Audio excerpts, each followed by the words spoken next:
ఇచ్చినందుకు మా డైరెక్టర్ గారికి చాలా చాలా thank you. I'm so grateful for being chosen in this film. ఇంకా ఈ మూవీ గురించి చెప్పాలంటే ఈ షూట్ అంతా మాకు ఒక ఫన్ లాగా అయిపోయింది. పిక్నిక్ వెళ్ళినట్టు, ఒక ట్రిప్ లాగా ఎంజాయ్ చేసినట్టు. I enjoyed a lot doing this character. నాకు తెలిసి ఇంకా క్యారెక్టర్ గురించి ఎప్పుడే చేయకూడదు అనుకుంటా. సో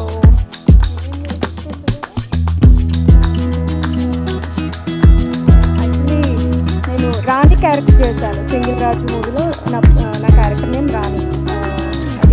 అది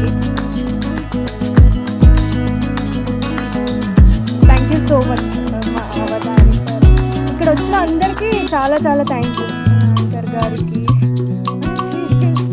వేణు సార్కి, అందరికీ. So thanks a lot. Thank you sir. దీంట్లో కూడా చూసిన అండి ఎక్స్ట్రాడినరీ పర్ఫార్మెన్స్ చెప్పాల్సిన పని లేదు. మీకు కూడా ఆల్ ది బెస్ట్. టీమ్ అందరికి, మా టీం అందరినీ ఈ సినిమా చిన్న సినిమాకి ఎంత ఖర్చుతో ఎంత డబ్బులతో అక్కడిక్కడ అప్పించేసి ఏదో కష్టపడి కింద మీద వర్క్ చేసింది. ఈ సినిమాని మీడియా సపోర్ట్ చేసి జనాలకు తీసుకెళ్ళాలని మనస్ఫూర్తిగా వేసి ఈ సినిమాకి పనిచేసిన ప్రతి టెక్నీషియన్కి నా హృదయపూర్వక ధన్యవాదాలు. Thank you so much. And ఇందాకలా అది విజువల్ కొంచెం క్లియర్ విషయం అంటే ఫైల్ రాంగ్ ఫైల్ వచ్చిందండి, క్షమించండి. ఈవినింగ్కి మంచి హై క్వాలిటీ హెచ్డి ఫార్మాట్లో రిలీజ్ అవుతుంది యూట్యూబ్లో. సారీ అండి. థ్యాంక్ యూ అక్క. మీకు కూడా థ్యాంక్స్ అక్క. Thank you so much. Thank you so much Suresh Bobbili గారు. ప్రెస్కి థ్యాంక్ యూ. ప్రెస్ అందరికీ థ్యాంక్ యూ సో మచ్ వచ్చినందుకు. మా మూవీని బాగా ప్రమోట్ చేసి అందరూ వచ్చి మా మూవీ చూసేలా చేయండి. And thank you so much sir for your wonderful music. నాకు మైక్ ఇస్తే భయం వేస్తుంది ఫస్ట్. యా, సో ఈ మూవీ స్టార్ట్ అయిన దగ్గర నుంచి ఎండ్ అయిన వరకు ఎన్ని ప్రాబ్లమ్స్ ఉన్నా ప్రతి ప్రాబ్లమ్ని ఫేస్ చేసి ఈ మూవీ వర్కౌట్ అయ్యేలా చేసింది director, producer, writer, everything Sashi. You made it work. It's your hard work. Sashi movie చేయడానికి వాళ్ళ ఊరు మొత్తం సపోర్ట్ చేశారు. ఊరు మొత్తం తిరిగి షూట్ చేసా, ఊరు మొత్తం సపోర్ట్ చేశారు. ప్రతి ఒక్క ఇంటి నుంచి వచ్చి సపోర్ట్ చేశారు. It's a very wonderful thing and all the very best Sashi. I hope this works for everyone. Congratulations. Okay, thank you. Bye. Thank you so. DI file మనకి మిస్ మ్యాచ్ అయ్యి వేరే ఫైల్ వచ్చింది. దాని గురించి మేము కొంచెం నర్వస్గా ఉన్నాము టీం అందరము. అయితే విషయం ఏంటిదంటే, నేను ఈ కథ రాసేదానికంటే ముందు మీకు ఒక ఇన్సిడెంట్ చెప్తాను. ఫ్యూ ఇయర్స్ బ్యాక్, ఒక 4-5 ఇయర్స్ బ్యాక్ వేణన్న మా ఇంటికి వచ్చాడు. వేణన్న మా ఇంటికి వచ్చినప్పుడు, మా పెద్దనాన్నతో కలిసి వచ్చినప్పుడు, మా పెద్దనాన్న వేణన్నకి నన్ను పరిచయం చేసి ఏం చెప్పాడంటే, వీడికి సినిమాలంటే చాలా ఇష్టం, సినిమాలలోకి వెళ్దాం అనుకుంటున్నాడు, డైరెక్టర్ అవుదాం అనుకుంటున్నాడు, వేణు నువ్వు సపోర్ట్ చేయాలైతే అని చెప్పేసి మాట్లాడితే, ఏం చదువుతున్నావురా నువ్వు అని చెప్పేసి అని ఉండే. అయితే అన్న, నేను ఇట్లా పలానా ఒక మంచి కాలేజీలో సీటు కొట్టాను, కాకపోతే నా ఇష్టం అంతా ఇదే ఉంది, సినిమాలలోకి రావాలని ఉంది, మంచి కథలు రాయాలని ఉంది, మంచి సినిమాలు చేయాలని ఉందంటే, ఎక్కడ వచ్చిందిరా సీట్ అంటే, నార్త్లో వచ్చిందన్న, ఒక మంచి ప్లేస్లో వచ్చింది, ఢిల్లీ సైడ్ వచ్చిందని. అంటే, అరే నువ్వు మంచి రైటర్ అవ్వాలంటే, మంచి డైరెక్టర్ అవ్వాలంటే ఫస్ట్ నువ్వు మంచి పుస్తకాలు చదవాలి, మంచిగా ఎక్స్ప్లోర్ అవ్వాలిరా, నువ్వు ఎంత ఎక్కువ తిరిగితే నీ మైండ్ అంతా ఎక్కువ ఓపెన్ అవుద్ది అని చెప్పినప్పుడు, నేను దాన్ని చాలా సీరియస్గా తీసుకొని మా ఇంట్లో వాళ్ళు ఎవరికి చెప్పకుండా నేను ఒక 6 months సౌత్ ఇండియా ట్రిప్ వేసి వచ్చాను. దాని తర్వాతకి ఇంకొక 6 months నార్త్ ఇండియా ట్రిప్ వేసి వచ్చాను. ఈ ట్రిప్ వేయడంలో భాగంగా నాకు ఒక కథ తట్టింది. ఆ కథని నేను రాసుకొని ఫస్ట్ చెప్పింది విశ్వాస్ అన్నకి, దాని తర్వాత చెప్పింది సురేష్ బొబ్బిలి అన్నకి. చెప్పిన వెంటనే వీళ్ళిద్దరూ ఆ కథని చాలా అప్రిషియేట్ చేసి, ఇది పక్కా హిట్ అయ్యే కథ, ఇది బాగా ఉంటుంది, సైమల్టేనియస్గా ఇది జనాలలోకి వెళ్తుంది, జనాలలో ఒక కొత్త చేంజ్ని తీసుకొస్తుంది, వాళ్ళ మైండ్ సెట్ని మారుస్తుంది అని చెప్పేసి సురేష్ బొబ్బిలి అన్న నాకు చెప్పుండే. మేము కూడా అలా ఒక మా ప్రయత్నాన్ని జనాలలోకి తీసుకురావడానికి చాలా ఇబ్బందులు పడడం, చాలా కష్టం. ఇప్పుడు ఆ కష్టాలని చెప్తే అదొక సినిమా అవుతుందిలేండి. కానీ దీని తర్వాతకి మళ్ళీ ఒకసారి నేను వేణుని అప్రోచ్ అయ్యి, అన్న నేను నీ దగ్గర అసిస్టెంట్ డైరెక్టర్ చేద్దాం అనుకుంటున్నా అంటే, అయిపోయిందారా నీ ఎడ్యుకేషన్ అంతా అయిపోయిందారని అంటే, నేను అన్నకు అబద్ధం చెప్పాను. అన్న నా డిగ్రీ అయిపోయిందన్న, నా ఇంజనీరింగ్ అయిపోయిందన్న, నేను మీ దగ్గర జాయిన్ అవుతా అన్న అని చెప్పేసి అంటే, సరేరా నేను మీకు చెప్తాను, ఒక రోజు నా దగ్గరకు వచ్చేసారా, నేను నీకు వర్క్ ఇస్తానని చెప్పేసి మాట్లాడండి. దాని తర్వాతకి కొన్ని అనుకోని కారణాల వల్ల మళ్ళీ నేను వేరే పని మీద బయటకు వెళ్ళడం జరిగింది. ఆ జర్నీ అంతా అయిపోయాక లాస్ట్కి మేము చాలా ఇబ్బందులు ఎదుర్కొని ఇంకొక విషయం చెప్పాలి, సారీ అండి. నేను ఈ స్టేజ్ మీద ఈ పొజిషన్లో ఉన్నా అంటే, ఈరోజు ఈ మైక్ పట్టుకొని ఇలా మాట్లాడుతున్నా అంటే, తెలుసో తెలియకో ప్రత్యక్షంగానో పరోక్షంగానో నేను వేణన్నతో ఎక్కువ ఇంటరాక్ట్ కాలేదు, కానీ ప్రతి దానికి వేణన్నే కారణం. టీం అందరము మేము అనుకున్నాం ఫస్ట్ ఒక టైటిల్ ప్రోమో చేసినాము, ఆ టైటిల్ ప్రోమోకి సంబంధించి గెస్టులు ఎవరిని పిలుద్దామని చెప్పేసి మా టీం వాళ్ళందరూ నానా హంగామా చేశారు.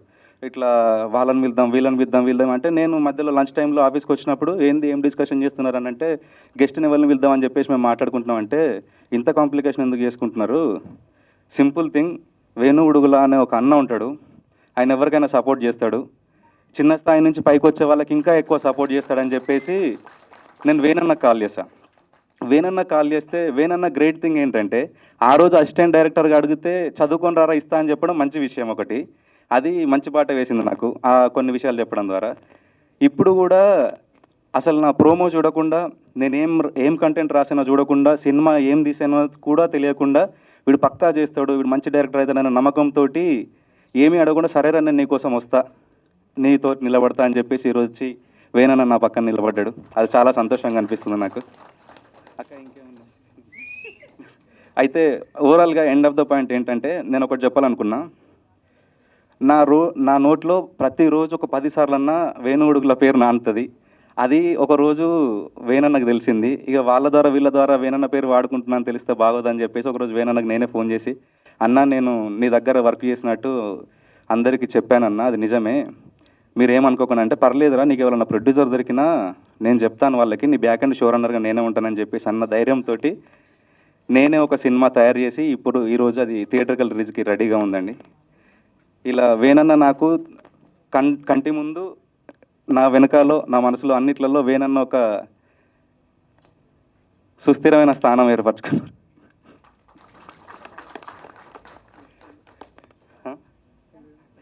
ఇంకొక పాయింట్ అండి, అంటే సురేష్ బొబ్బిలాని ఇంతకుముందు మా అమ్మ గురించి మా డాడీ గురించి కొద్దిసేపు మాట్లాడాడు, అది నాకు చాలా బాగా అనిపించింది.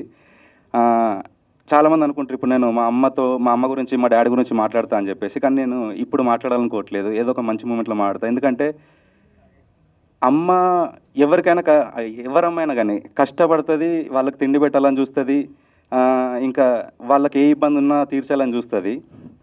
కానీ ఎందుకో అందరు అమ్మలకంటే మా అమ్మ కొంచెం గ్రేట్ అనిపిస్తుంది. ఎందుకంటే మేము 60 రోజులు షూట్ చేసాము, ఎర్రటి ఎండలో షూట్ చేసినాము, చలిలో షూట్ చేసినాము, వానలో షూట్ చేసినాము, ఏ ఒక్క రోజు అలసిపోకుండా 60 రోజులు రోజు 60 మందికి 3 పూటల తిండి వండి పెట్టేది మా అమ్మ, ఆమెకు ఆరోగ్యం బాగలేకున్నా కానీ. మా డాడీ ఏంటంటే, రేపు వీడికి షూట్ ఉంది, వీడి దగ్గర డబ్బులు లేవు, ఎవరిని అడగాలి, ఎట్లా అడ్జస్ట్ చేయాలి, ఎట్లా డబ్బులు సమకూర్చాలి, డాడీ దగ్గర అమౌంట్ ఎగ్జాస్ట్ అయిపోయినాక, డబ్బులన్నీ అయిపోయినాక ఎక్కడి నుంచి తీసుకురావాలని చెప్పేసి వీళ్ళు సతమతం అవ్వకుంటూ, వీళ్ళు మదన పడుకుంటూ ప్రతిరోజు వీళ్ళు నిద్రలేని నాకంటే ఎక్కువ కష్టపడరు చెప్పాలంటే. ఈ సినిమా నాది కాదు, ఈ సినిమా మా అమ్మ మా డాడీది. వాళ్ళు సపోర్ట్ నాకు ప్రొడ్యూసర్ల కంటే ఎక్కువ మా అమ్మ నాన్న, అన్నిటికంటే ఎక్కువ. కాకపోతే కమర్షియల్ స్ట్రీమ్ లైన్లో వీళ్ళని నేను ఇప్పుడు వర్ణించలేను. నేను బేసిక్గా వేరే నర్వస్లో ఉండి కొన్ని తప్పులు మాట్లాడాను, క్షమించండి. ఇంకోటి మీడియా మిత్రులు ఏంటంటే, ఈరోజు సాయంత్రం మన గువెరా ఫిలిమ్స్ యూట్యూబ్ ఛానల్లో హై క్వాలిటీ రెజల్యూషన్ తోటి మన ప్రోమో లాంచ్ అవుతుంది. థ్యాంక్ యూ అండి. హలో అండి, అందరికీ నమస్తే అండి. ఇక్కడ ఏదో మా ఇంటి ఫంక్షన్కి వచ్చినట్టుగా ఉంది, ఇది సినిమా ఫంక్షన్కి కాదు. చాలా ఆత్మీయంగా ఉంది. అయితే నాకు శశి అండ్ విశ్వాస్ వీళ్ళిద్దరు నాకు చాలా దగ్గరి మనుషులు, నా బెస్టీస్ ఇద్దరు. యాక్చువల్లీ విశ్వాసు ఎక్సలెంట్ స్కిల్ ఉన్న మనిషి, తను మంచి షార్ట్ ఫిల్మ్స్ చేశాడు. నేనైతే మైండ్ బ్లోయింగ్ అనిపించింది నాకు. అంటే సినిమాటోగ్రఫీ తనే చేశాడు, యాక్టింగ్ తనే చేశాడు, డైరెక్షన్ వేరే అతను చేశాడు కదా. అసలు షాక్ అయినా. ఇంత చిన్న కెమెరాతోని ఇంత గ్రేట్, అంటే ఒక ప్రొడక్షన్ వాల్యూస్ బిగ్ స్కేల్లో కనిపించేలాగా ఉన్నాయన్నమాట. నేను అప్పటి నుంచి నాతో ట్రావెల్ చేస్తున్నాను ఆల్మోస్ట్ ఒక 3 years నుంచి. నేను ఎప్పుడు అరే నువ్వు డైరెక్షన్ చేయొచ్చురా, నువ్వు డైరెక్షన్ వైపు వెళ్ళరా అని ఫోర్స్ చేస్తుంటా. అసలు మనోడు యాక్టింగ్ కంటే ఎక్కువ నాకు టెక్నీషియన్ కనిపించాడు, రైటింగ్ స్కిల్స్ కనిపించినాయి. ఎప్పుడు చూడ అరే ఎందుకు నువ్వు యాక్టింగ్ అంటావు, నువ్వు డైరెక్షన్ చేయి నేనున్నా అని అనేవాడిని. లేదు నేను యాక్టర్గా బయటకు వస్తా అని చెప్పి మనందరి ముందు ఇప్పుడు హీరోగా నిలబడ్డాడు. So all the best. Sashi చెప్పాడు నేను చెప్పదలుచుకున్న విషయాలు చాలా. సో అంటే ఒక 5 years బ్యాక్ పరిచయం అయినప్పుడు చాలా చిన్నోళ్ళలాగా ఉన్నాడు. అరే చదువుకో ఫస్ట్ అన్న నేను. అంటే చాలా లేతగా అంటే మూతి మీద మీసాలు కూడా రాకుండా, నేను అసిస్టెంట్ డైరెక్టర్ అంటే నువ్వు చదువుకోకుండా ఎట్లా వస్తావు, చదువు అనేది అవసరం, మన అండర్స్టాండింగ్ని వాటన్నిటిని ఎన్లైట్మెంట్ ఉంటుంది మనకి, చదువుకుంటారా లేదా సెక్యూర్డ్ ఉంటుంది ఒక సర్టిఫికెట్ ఉంటే అని అప్పుడు చెప్పాను.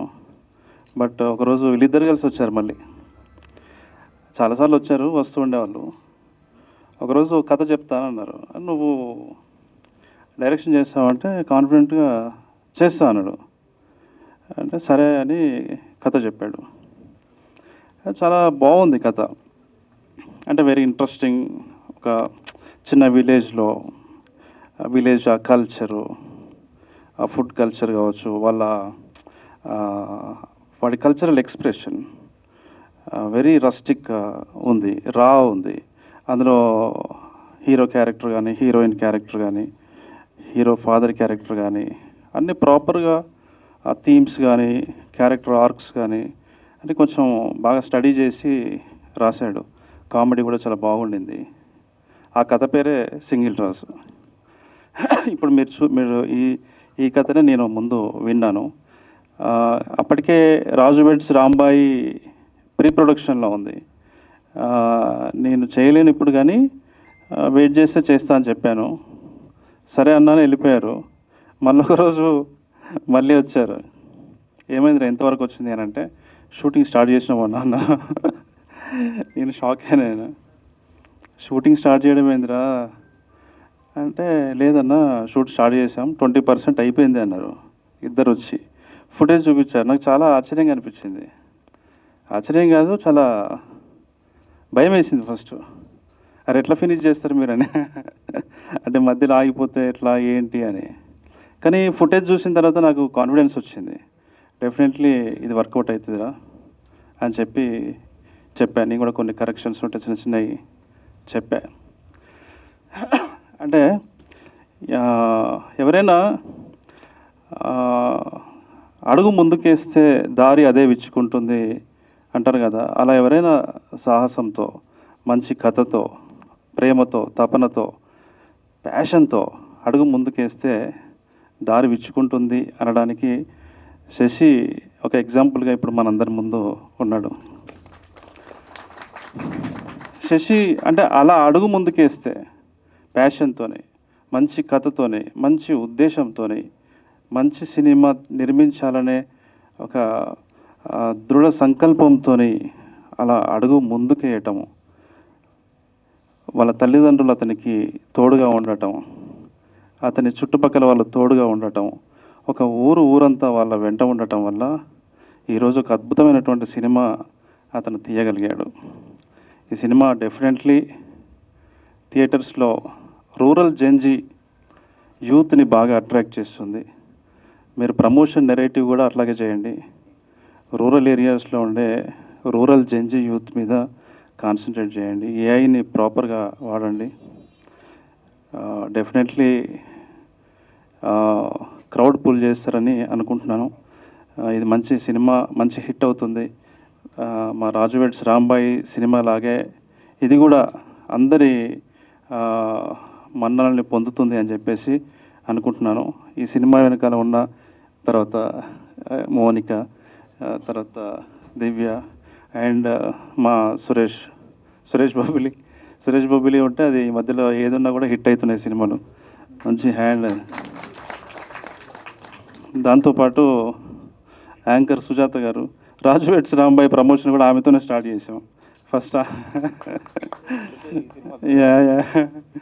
So thank you so much. Yeah.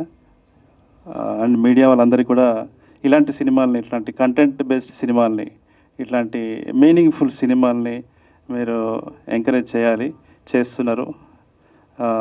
అందరూ వీళ్ళకి తోడుగా ఉంటారని చెప్పేసి నేను ఆశిస్తున్నాను. Thank you so much. Profession చాలా సీరియస్ ప్రొఫెషన్ అయినప్పటికీ కూడా సినిమా మీద ఉన్నటువంటి ఇష్టము, ఒక ప్యాషన్ మనిషిని ఎటువైపైనా తీసుకెళ్తుంది అంటారు కదా. డాక్టర్ గారు హీరో అయ్యారు. మామూలుగా హీరోయిన్లు డాక్టర్ కావాలని హీరోయిన్ అయ్యామంటారు. మీరు డాక్టర్ అయ్యాక మళ్ళీ హీరో అవుతున్నారు. ఎనీవే కంగ్రాచులేషన్స్ అండి. మీ ఎక్స్పీరియన్స్ 2 మాటలు. ముందుగా నన్ను కన్న నా తల్లిదండ్రులకి నమస్కారం.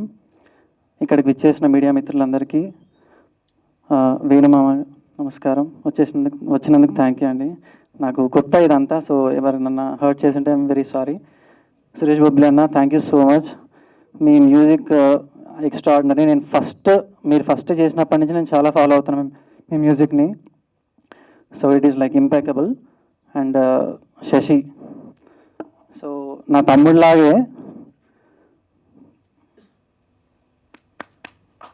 మేము లైక్ చంద్రబాబు గారు చెప్పినట్టు లైక్ 7-8 ఇయర్స్ నుంచి ఒకే గోల్ పెట్టుకొని ఇద్దరం చాలా కష్టపడి, చాలా ఆఫీసులు తిరిగి, కాళ్ళు అరిగిపోయి, తిండి లేక, సో చాలా తిరిగాము. లాస్ట్కి తనే ముందుకొచ్చి అన్న ఒకటి చేద్దాం, అన్న ఒక ప్రాజెక్ట్ మనమే చేద్దాము, నేనే గ్యాదర్ చేస్తా ఫండ్స్ అని చెప్పి చాలా చాలా కష్టపడి అరేంజ్ చేసి ఇప్పుడు ఈ పొజిషన్లో నిలబెట్టాడు. Thank you so much Shashi. And ఇందాక సురేష్ బొబ్బిలి అన్న చెప్పినట్టు ఈ ప్రాజెక్ట్ ముందుకెళ్ళడానికి మెయిన్ రీజన్ అమ్మ అండ్ బాబాయ్. థ్యాంక్ యూ సో మచ్ బాబాయ్, థ్యాంక్ యూ సో మచ్ అమ్మ. సో ఇది జస్ట్ ఇది కంప్లీట్లీ ఫన్ ఎంటర్టైన్మెంట్ అండి. ఒక మెసేజ్, ఒక ఊర్లో జరిగే ఒక సమస్య గురించి ఒక మెసేజ్ వదిలి మిగతాదంతా ఎంటర్టైన్మెంట్ వేలో చెప్పాము. సో దయచేసి అందరూ మాకు సపోర్ట్ చేసి ఈ ప్రాజెక్ట్ ముందుకు తీసుకెళ్ళాలని కోరుకుంటున్నాను. Thank you so much.